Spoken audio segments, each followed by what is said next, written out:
안녕하세요. 짠돌이 만수의 짠만입니다. 오늘은 제가 친한 동생 겸 유흥업소를 이제 관리하고 이제 조만간 또 사장님이 되실 분을 모시고 여러분들께 그 유흥업소에 돈이 얼마나 남는지 그리고 조금 힘든 점은 뭐가 있는지 이런 거를 좀 말씀드리려고 이렇게 영상을 하나 찍기로 했습니다. 자기소개 한번 해주세요. 네, 안녕하세요. 짠만이요 형의 아는 동생. 네, 이제 제 이름을 바뀔 수가 없어서 그냥 스펠링은 Y라고 하겠습니다. 네, Y입니다. 네. Y. 네, 올해로 이제 31살이 되었고요. 저는 이 동생은 제가 이제 거래처 가게를 관리하는 동생인데 제가 카운터에 가끔 가보면 이렇게 막 어떻게 일을 해야 된다, 손님한테 어떻게 응대해야 되고 뭐 이런 자기만의 이제 또 종이에 적어서 이쁘게 또 붙여놨더라고요. 그래서 제가 그런 점이 조금 저 어렸을 때 보는 것 같아서 제가 여러분 지금도 핸드폰에 생활계획표를 갖고 다니는 건 아시잖아요. 그런 것처럼 이 친구도 약간 열심히 사는 것 같아서 제가 한번 출연해달라고 부탁한 거예요. 그래서 유흥업을 시작하게 된 계기는 어떻게 되나요? 솔직히 제가 유흥업을 해야겠다라는 생각 자체는 없었어요. 그냥 제가 그 전에 하던 일은 이제 교육 쪽 일이었고 교육 일을 하다가 이제 그만뒀는데 이제는 그쪽 일을 안 하겠다 해서 어떤 일을 해볼까 생각하던 와중에 소개를 받았는데 그게 유흥업소 웨이터 자리더라고요. 근데 완전히 다른 일이네요. 교육이랑 완전히 전혀 다른 180도 다른. 그럼 처음에 조금 적응이 안 됐을 것 같은데. 처음에는 진짜 아무것도 모르고 그냥 와가지고 청소 이런 것들 하는 법에 대해서 이제 가게를 어디에 불을 켜고 끄고 정말 기초적인 거 그리고 막 과일 안주를 만드는 거 그런 식으로 하면서 이제 차근히 이제 손님들을 어떻게 관리하는지 뭐 하는지 이제 그런 것들을 이제 어깨너머로도 계속 보고 하면서 저런 식으로 장사를 해야 되는구나 이런 식으로 하면은 안 좋아하는구나 그런 것들에 대해서 이제 조금씩 익혀 나가다가 시간이 조금 약간 1년 정도 되니까 나이도 찾고 이제 다른 길을 찾으려면 또 시간이 필요한데 기왕 시작한 거 이 일로 이제 끝을 한번 보자라고 해서 이쪽으로 이제 제가 알죠. 그러면은 유흥업에 네. 지금 하신 게 한 1년? 지금 이제 연차수로 3년 차 됐어요. 3년 차. 네. 그러면 3년 차를 했는데 이제 관리자를 이제 어느 정도 몇 달 있다가 졸업하고 새롭게 오픈을 하려고 하는 건데 가능성을 봤다는 얘기네요. 뭐 돈도 벌 수 있을 것 같고 다른 일보다 조금 괜찮다 이렇게 생각했기 때문에 뭐 창업을 하려는 거 아닙니까? 지금 이 힘든 상황에서도? 예. 어느 정도의 가능성이라는 거는 일단 유흥업 같은 경우에는 되게 오래된 사업이잖아요. 진짜 고대 때부터 있었던 사업이고 전쟁이 일어났을 때도 전쟁터나 금주법이 있을 때도 금주법이 있을 때도 이제 유흥 쪽 산업은 계속 음지에서든 양지에서든 계속 되었기 때문에 이게 요새 코로나 때문에 비대면 시대다. 앞으로 4차 산업이라 이제 로봇과 이제 사람들이 공존하는 시대가 벌어질 거다 하는데 유흥업 관련해서 서비스업들이 지금 많이 떨어진다고 하지만 유흥업은 그 서비스업 중에서 사라지지 않는 직종은 될 것 같아요. 네. 저도 유흥업을 조그맣게 하고 있고 이제 코로나 때 우리가 집합금지 때문에 문을 못 열었지만 코로나가 풀리니까 폭발적으로 또 손님들이 오지 않습니까? 이게 우리나라 사람들의 정서상 술을 마시면 노래는 불러야 되는 거예요. 그냥 집에 가면 찜찜한 거지. 그래서 유흥업이 다른 서비스업에 비해서는 그래도 꾸준하게 경기가 안 좋으면 또 유흥업이 또 잘 되는 경우도 있어요. 그렇죠? 그렇습니다. 그래서 장점은 뭐 이렇게 예전이나 지금이나 말씀하신 것처럼 항상 유흥업은 따라간다.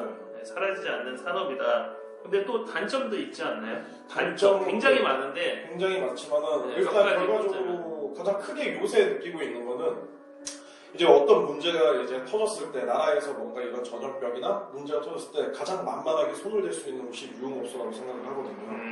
유흥업소 같은 경우에는 저희가 이제 저희 나라만 그런 거는 꼭 아니고 유교적인 이제 나라에서 봤을 때 보통 유흥업소 같은 경우에는 유교적 그 사상 때문에 좀 약간 인식들이 대중들에게 안 좋고 좀 저거는 나쁜 거다.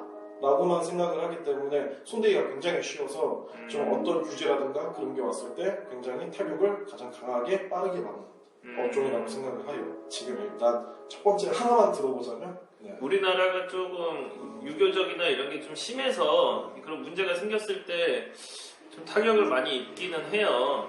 하지만 그래도 아까 말씀하신 대로 돈도 조금 괜찮고 저는 유흥업을 저도 이제 29살 때부터 했으니까 제가 37이니까 8년 차 하고 있는데 제가 이렇게 봤을 때 유흥업소의 장점은 다른 거에 비해서 어찌됐건 뭐 코로나라서 문을 못 열고 그런 걸 떠나서 예. 돈은 많이 돼요. 그쵸. 그리고 네. 손님들이 현금 결제를 많이 해주셔서 네. 아무래도 매출 같은 경우에도 좀 누락되는 부분도 많고 네. 그게 이제 부가세나 이런 소득세로 안 잡히기 때문에 그런 거에 대한 장점은 굉장히 있어요. 네. 근데 단점은 아까 말씀하셨던 것처럼 뭐 코로나나 이런 전염병 이럴 때 만만하다 네. 이런 것도 있는데 내가 봤을 때의 단점은 제가 한 지금 8년 차 했잖아요. 네. 유흥업소를 하는 유흥업의 단점은 유혹이 너무 많다. 유혹. 이게 돈을 못 벌어. 아, 물론이죠. 네, 이게 돈을 많이 버는 만큼 네. 주변에 유혹들이 굉장히 많습니다. 우선 첫째 도박. 그쵸. 네, 도박. 그리고 뭐 꽃뱀 같은 그런 네. 말도 안 되는 사람들도 있고 네. 그리고 그 돈을 많이 버니까 자꾸 외제차를 타고 뭔가 자꾸 헛된 데 돈을 쓰는 비싼 물품들이 그치. 구매하는데, 네. 장사가 잘 되면 우선 옷이 좀 다 바뀌어. 네. 네, 그쵸. 그런 거를 제가 29살부터 이렇게 봤는데 8년이 지나면서 제가 이제 저는 그 유흥업을 하면서 하나씩 아시잖아요. 네. 뭐 이렇게 상가를 또 사고 이렇게 조금씩 했던 걸 아는데 그 당시에 잘 나갔던 유흥업소 사장님들은 지금도 그냥 유흥업을 하고 바뀐 게 없어요. 네. 그리고 없어지신 분들도 굉장히 많거든요. 그래서 제가 느끼기에 단점은 유흥업을 하면 도박이랑 약간 뭔가 좀 돈이 많이 샌다. 네. 버는 것만큼 세고 버는 것보다 더 많이 샌다. 근데 그런 상황에서 요번에 코로나가 터졌는데 돈을 안 모아놨기 때문에 월세 감당이 안 되는 거예요. 항상 내가 1,000만 원이고 2,000만 원이고 벌 거라고 생각을 했던 거지. 그쵸. 그게 나는 이제 단점이라고 생각을 해요.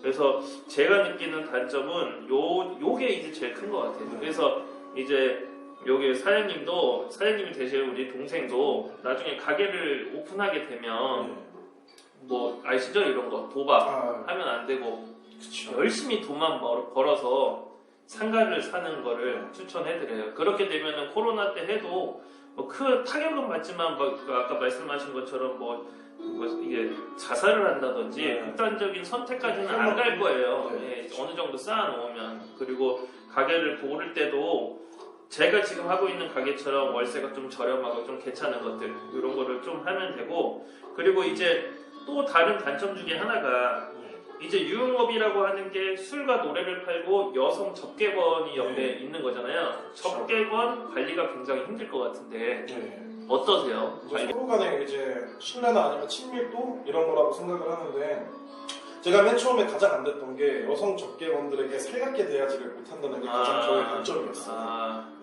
거의 1년차가 되도록 이제 저희 사장님이신 이제 네. 분한테 이제 저도 얘기를 많이 들었죠. 너는 이제 했을 때 아가씨들이 그렇게 좋아하지 않아. 이렇게 행동하면은 아가씨들이 별로 그렇게 중요하게 생각하지 않고 너가 무슨 말을 해도 들어주지 않을 거야. 라는 얘기도 되게 많이 들었었습니다. 그래서 제가 그것 때문에 고민을 많이 하다가 그렇구나. 내가 왜 굳이 친해지려고 안 하는 거지? 나는 이쪽 일로 할 건데. 그러면서 이제 좀 친해지고 아이들하고 얘기도 좀 많이 나누고 그런 것들로 이제 조금 약간 관리를 하기보다는 그냥 조금 약간 친해지려고 편하게 그냥 대하려고. 제가 옛날에 29살 때 장사할 때는 이 접객원이 제 종사자 접객원은 없었어요. 네. 그러니까 옆 가게에서 이제 제가 손님이 좀 있으면 와서 잠깐 일을 해주는 거여서 저랑은 말씀하신 것처럼 저도 그 아가씨랑은 친분이 없고 네. 손님만 이렇게 계속 관리를 했어요. 그래서 네. 손님은 많았는데 네. 문제는 접객원이 오질 않으니까 손님을 받을 수가 없는 거야. 돈을 못 벌고. 그쵸. 그래서 결론은 나도 나중에 손님 비위도 맞춰야 되고 이 일하시는 분 아가씨 비위도 맞춰야 되는 거다. 두 명을 다 맞춰야 가게가 잘 돌아가서 돈을 벌 수 있다. 저도 이렇게 생각을 했거든요. 혹시 할 수 있는 저 같은 경우에는 뭐 이제 막 번호를 따가지고 막 이렇게 친해지거나 아니면 사적으로 친해지거나 그런 거보다는 내려왔을 때 굉장히 그냥 좀 애들이 마음 편하게 있을 수 있게끔 좀 하려고 노력을 해요. 애들 내려왔는데 굉장히 불편하게 막 이제 여기에서 막 이제 일하고 있는 와중에 막 눈치를 준다거나 최대한 그런 거 없이 그냥 편하게 시킬 때 그런 거 막 시키는 거 불편해하지 말고 막 이제 제가 나이가 적건 이제 시키는 거 불편해하지 않고 그냥 편하게 시킬 수 있고 그 다음에 여기 내려왔을 때 좀 이제 좀 재밌게 웃음 주면서 이제 애들이 그냥 아이고 하면서 이제 좀 이뻐지는 친구들 있으면 이쁘다고 이제 더 많이 칭찬해주고 그걸 좋아하죠. 네. 근데 제가 이렇게 보면 지금 관리하고 있는 그 가게에 사장님한테 참 배울 게 많아요. 내가 보면 내가 빼빼로 데이 때 이렇게 우리 일하시러 오시는 여성분들한테 빼빼로를 다 주는 걸 봤어요. 그런 사소한 거에 사실 감동하거든요. 여성분들은.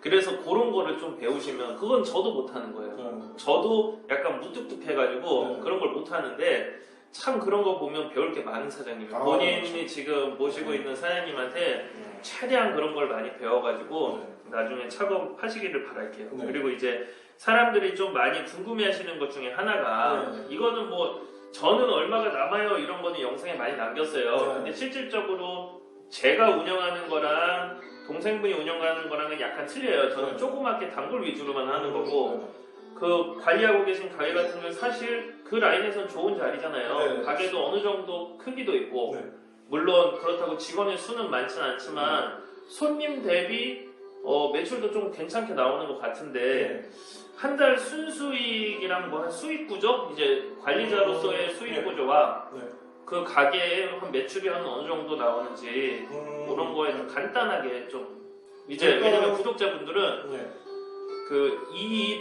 우리가 얘기하는 밤일이잖아요. 밤일의 수익을 잘 몰라요. 얼마가 남는지. 잘 될 때는 돈이 얼마가 남고 평균적으로 그걸 한번 대략적으로 좀 말씀해 주세요. 일단은 이제 정확한 금액으로는 이제 다들 이제 사장님들마다 어떻게 이제 하시는 노하우에 따라서 금액적인 부분 이제 단가가 이제 다 틀려가지고 제가 이제 알고 있는 부분에서만 이제 설명을 드리자고 하면은 하시는 노하우 그리고 사장님들마다 이제 그런 것도 수익 배분 뭐 이런 게 또 이제 틀리고 가게에 지분이 들어가느냐 아니냐. 전 지분이 들어가 있지 않습니다. 저는 그냥 웨이터로 하고 있는 거고요. 거기서 이제 룸티라는 걸 받아서 저는 뭐 한 달에 그냥 한 300에서 그냥 플러스 알파 정도. 그냥 300과 400 사이라고 생각을 해주시면 되시고요. 그 다음에 이제 가게 매출이 가장 중요하시겠죠. 여기서는 다 이제 업주, 이제 창업을 하시고 싶으신 분들이 많으실 테니까 만약에 금액으로 일단 기본적인 단가 금액 한 50만 원으로 생각을 했을 때 수익 배분이 한 가게 업주가 50% 많으면 50% 적게는 40% 정도가 이윤으로 남는다고 생각을 해주시면 되고 그게 이제 주대 말씀하시는 거죠? 주대를 말하고 있는 거고요. 여성 접객원 이제 나가는 돈은 거기서 한 반 정도라고 생각을 해주시고 거기서 이제 남는 건데 거기서 이제 자기들이 이제 안주와 술, 원가 재료 그런 것들을 뺐을 때 한 40% 정도 뭐 진짜 적게 받으시는 분들 같은 경우에는 30% 정도 그 주대에서 그러면은 한 보통 세 분이서 오셔서 한 3시간 정도 노시면 대략 한 50만 원 정도가 나오나요? 세 분이서 이제 노신다고 하셨을 때 뭐를 먹냐에 따라서 틀린데 가장 기본적인 맥주나 이런 거를 먹었을 때 그쵸. 그렇게 하셨을 경우에는 이제 1시간 5, 60? 60 정도 나온다고 생각을 그럼 해주시고 거기서 40%가 다 빼고 남는다는 거죠? 그렇죠. 한 24만 원에서 많이 남으면 30만 원이 남는다. 맞습니다. 그러면 결국에는 한 팀 받았을 때 순수익이 낮게 잡으면 20만 원 정도 평균. 그렇죠. 정말 낮게 잡았을 때 정말 기본적으로 2시간만 딱 놀고 가신다고 하셨을 때 거의 한 10만 원에서 12만 원 정도. 그렇죠. 하루에 평균 그러면은 몇 팀 정도 받나요? 평균 코로나 기준이 아니고 그냥 일반적인 기준으로 말씀을 드리자면은 정말 동네에서 뭐 그렇게 크게 막 오랫동안 장사한 가게가 아님에도 불구하고 하루에 한 5팀에서 많게는 10팀, 뭐 12팀 뭐 하면은 평균적으로 한 7팀 정도를 받는다고 생각을 해주시면 돼요. 그러면은 사장님께서 가져가는 하루 순수익이 관리자분 말고 사장님께서 가져가시는 순수익이 다 빼고 한 70에서 100만 원 사이다. 이렇게 보면 될까요? 뭐 그렇게 보면 되겠죠. 엄청 많이 버네요. 근데 맨날 저 만나면은 1000만 원밖에 못 번다 그러던데. 쓰는 돈이 많아서 그러겠죠? 뭐 나가는 돈도 있을 테고. 뭐 이제 다 뭐 엄청나네요. 여러분 이래서 음식 장사보다 더 많이 남는 게 술 장사 이런 장사가 진짜 더 많이 남는 겁니다. 지금 말씀하신 것처럼 하루에 한 5팀에서 10팀 사이를 꾸준히 받는데 한 팀당 못 남아도 다 빼고 전부 다 빼고 재료 원가까지 빼고 한 12만 원에서 안 남으면 10만 원에서 12만 원이 남고 많이 남으면 20만 원 정도 하는 걸 하루에 5팀에서 10팀 정도를 받는다는 얘기잖아요. 네, 맞습니다. 대단합니다. 꼭 그런 가게를 만드세요. 꼭 만들고 싶습니다. 왜냐하면 지금 관리하고 계신 가게도 말씀하신 것처럼 오래된 가게는 아니잖아요. 그러니까 정말 그것도 사장님의 능력도 대단한 거고 관리하시는 분들 이게 시너지 효과가 있어서 그렇게 나온 거니까 그렇게 되고 자 최종 목표를 들어보겠습니다. 최종 목표. 최종 목표는 저는 유흥업은 그냥 저의 계속 가져가는 직종이긴 하나 저의 미래를 책임져주는 직종이라고 생각은 하진 않아요. 그렇기 때문에 유흥업을 했을 때 저는 돈을 다른 곳에다가 이제 저는 계속 모으기만 할 거고 모으다가 저는 이제 형님처럼 이제 상가 쪽으로 이제 계획을 하고 있는데 원래는 저 같은 경우에는 이제 담보부실 채권 매입이나 아니면은 그쪽으로 경매가 나오는 것들이나 그런 것들 생각을 하다가 경매에 나오면 자리를 내가 원하는 곳을 찾을 수가 없네 이런 것들이 좀 있더라고요. 싸게 살 수는 있으나 이제 거리나 뭐 이제 그쪽에 있는 인프라 같은 것들을 저희가 결정할 수가 없으니까 그게 좀 단점이더라고요. 공부를 했어요? 경매 쪽으로? 경매 쪽으로 이제 저희 친척 형님은 이제 아예 경매 쪽으로 이제 아예 이제 필드에서 계시고 하다 보니까 이제 얘기를 듣다 보니까 그쪽으로도 수익률이 괜찮고 이제 괜찮구나. 보통 한 2년 정도 이제 그거를 일 다 접으시고 그걸로만 이제 자금으로 하셨는데 어떻게 잘 되고 계세요? 그래도 뭐 이제 이제 집이나 이제 건물 2개 다 투자를 하셨는데 건물 쪽도 이제 한 2-3개씩 늘어나고 2년 동안 그다음에 집 같은 경우에는 한 5개, 7개로 이제 늘어나고 배우고 싶습니다. 나중에 우선은 네네. 이렇게 하시다가 네네. 제가 금매나 이런 상가에 관련해서는 가르쳐 드릴 테니까 여유가 생기시면 아예 그것도 보지 말고 여유가 생기면 경매도 한번 배워보세요. 제가 한 10년 동안 이렇게 상가 금매를 모아서 상가 갖고 있는 거 대충 알잖아요. 10개 이상을 갖고 있고 그렇죠. 월세를 받고 있는데 사실 이렇게 유튜브나 다른 분들 경매하시는 분들 보면 10년 동안 100억을 버신 분들도 계시더라고요. 경매로. 수익률이 굉장히 경매로. 그래서 저는 그거를 보면서 저는 약간 안정적인 투자를 한 건데 그분들은 좀 공격적인 투자를 했기 때문에 이거를 차익을 받고 팔고 차익을 받고 팔고 하면서 100억이라는 자산을 만든 거예요. 사실 그런 거 보면 저도 부럽기도 하고 배우고 싶기도 한데 저는 이제 좀 안정적인 거를 중요시하고 이제 나이가 있다 보니까 쉽사리 덤벼들지 못하겠더라고요. 근데 나중에 저도 기회가 되면 한번 배울 생각이니까 경매 쪽도 나중에 최종적으로 한번 생각을 해보세요. 왜냐면 친척분이 계시다고 하니까 배우기 딱 좋잖아요. 다들 소소하게 하시는 거 다 이제 다들 알잖아요. 은행에서 이제 받아오고 이제 그 순 자산 그런 것들로는 이제 그렇게 크게 많지는 않고요. 근데 그래도 전업으로 2년 하셨으면 전문가잖아요. 지금 거의. 그러시죠. 전문가시더라도 뭐 그냥 그렇게 막 지금 얘기하신 것 100원 뭐 이런 건 아니고요. 저 같은 경우에는 이제 경매 쪽이 아니면은 신도시 쪽. 신도시 쪽에 이제 유동 인구들이 굉장히 많아지고 있는 것들이 곳곳에 좀 보이더라고요. 어디요? 뭐 대표적으로는 요새 핫한 김포는 누구나 다 아시겠죠? 김포가 지금 2년 새 2배가 늘어나서 한 3년 새인가 2배인가 이제 거의 인구수가 늘어나가지고 신도주자로 이제 많아지는 신도시들이 그런 것들이 있어가지고 그쪽에 있는 상가들은 신도시가 완성되기 전에는 상가들이 좀 저렴하더라고요. 그러면 이제 좀 약간 손 죽이고 있다가 돈 좀 모아서 그런 쪽에 있는 대로 이제 형님께서 이제 보시는 목을 조금 배워서 그쵸. 근데 그런 데는 신도시는 공실 위험이 있어요. 그쵸. 지금 그건 알고 들어가야 돼요. 공실 위험이 있기 때문에 나중에 근데 신도시는 또 분양가도 좀 높아. 그렇게 싸진 않아요. 그렇죠. 공실 생각을 하고 들어가야 돼. 대부분 이제 선으로 들어가신 분들은 거의 한 5년, 10년 공실 분들은 이제 손바뀜이 일어난 상태고 지금 들어가신 분들도 공실들이 굉장히 많으세요. 얼마나 됐어요? 거기에 지금 말씀하신 김포 신도시 거기가 지어진 지가 몇 년 정도 됐어요? 지금 이제 만들어진 게 거의 2010년도 정도에 이제 개발 이제 어느 정도 들어가는 10년이 지났는데 이제야 사람이 조금씩 늘어나는 거예요? 이제 최근 한 몇 년 새에 이제 인구수가 이제 불어나기 시작합니다. 그러면 이제 슬슬 살 때입니다. 내 느낌엔 그래. 이제 슬슬 살 때야. 어디나 신도시나 처음에 분양하는 거는 웬만하면 들어가는 거 안 되고 지금 말씀하신 것처럼 10년이라는 세월이 지나서 한번 손바뀜이 됐잖아요. 그러면 이때 자리 좋은 거를 조금 싸게 사서 해도 되고 내가 거기서 장사하다가 이게 개발됐을 때 세를 줘도 되는 거고. 그렇죠. 그런 거. 그러면서 이제 거기 애들 이제 실거주자가 또 많으면은 그쪽에서는 또 이제 거기가 이미 사람들한테 인증되는 자리들이라고 생각들이기 때문에. 그러면 나중에 기회 되면 김포 가서 술 한잔 먹어요. 좋습니다. 그러면 저도 그 좀 대충 보고. 좀. 한번 보고 그 운양이 김포예요?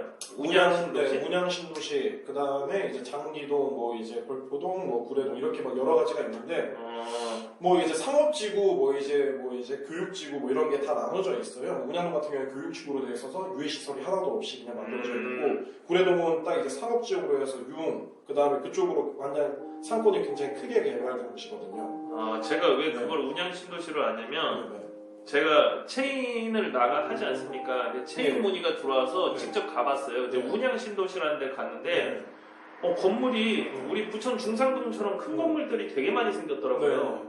근데 공실이 되게 많아.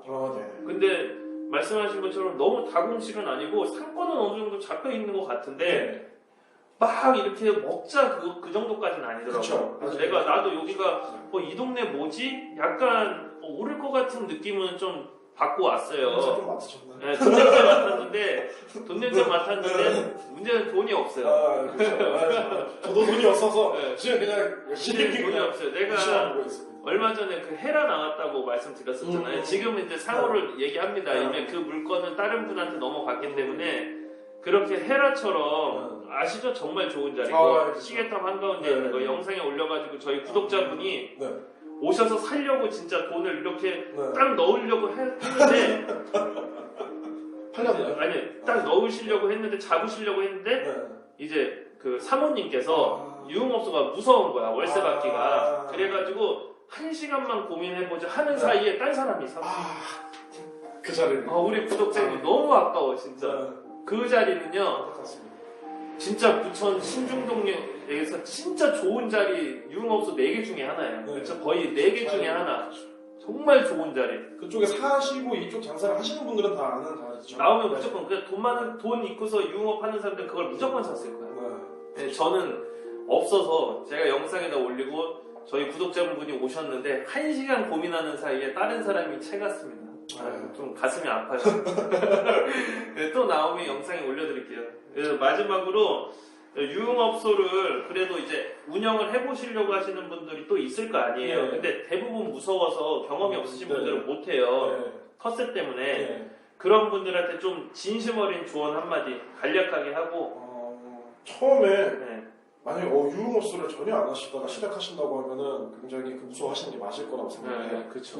휘둘리죠 막. 휘둘리게 될 거고 손님들 응대도 이제 일반 술집이랑은 좀 틀릴 거고 그 다음에 이제 그쪽에 동네에 있는 분들과 이제 그쪽에서 같은 업종에 일하시는 분들과의 친분이 없기 때문에 굉장히 좀 약간 불리한 조건도 있으실 겁니다 분명. 근데 어느 정도 이제 그 분들하고 이제 소통을 어떻게 하느냐에 따라서 그거는 이제 사장님의 그거죠. 사장님들의 이제 역량에 따라서 이제 틀린 건데, 그리고 이제 사장님은 무조건 가게에 있으셔야 돼요.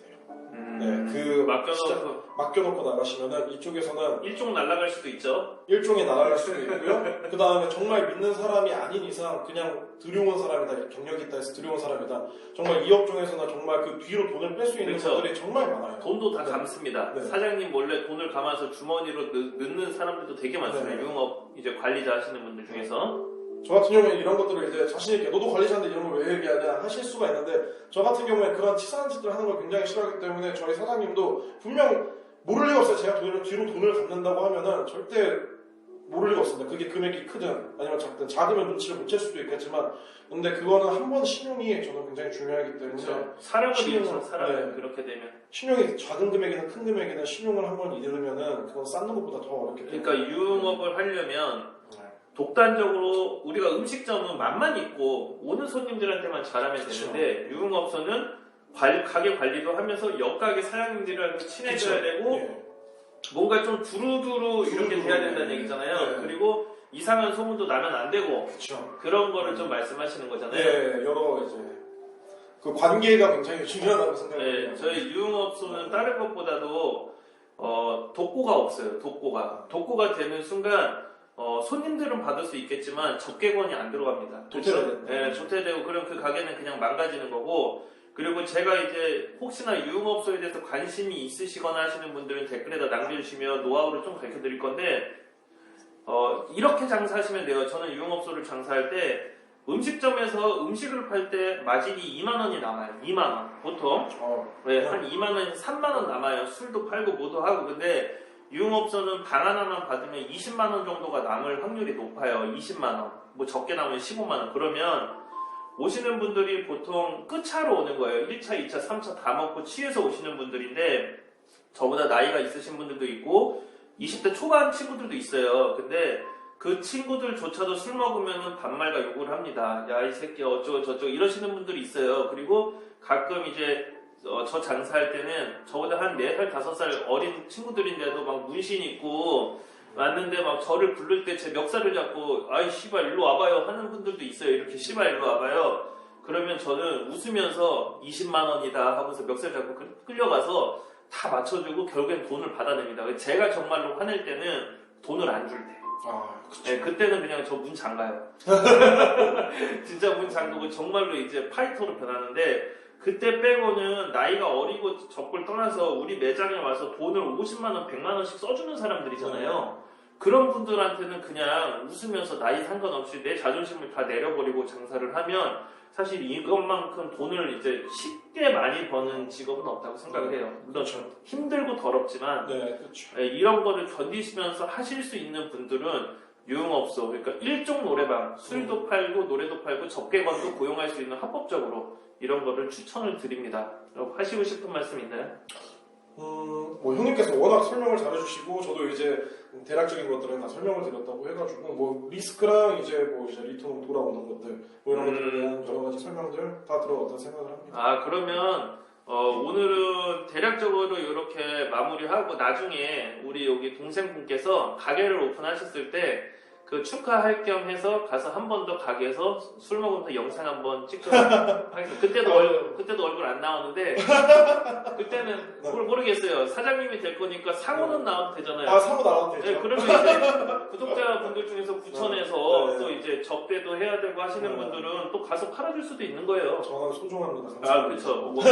워낙 잘하시는 분이라 제 가게 오지 마시고 이쪽으로 가세요. 감사합니다. 네. 오늘 이렇게 와주셔서 감사하고 오늘 영상은 여기서 마치도록 하겠습니다. 구독과 좋아요 눌러주시고요. 저희는 술 한잔하러 가겠습니다. 짠돌이 만수르 고맙습니다.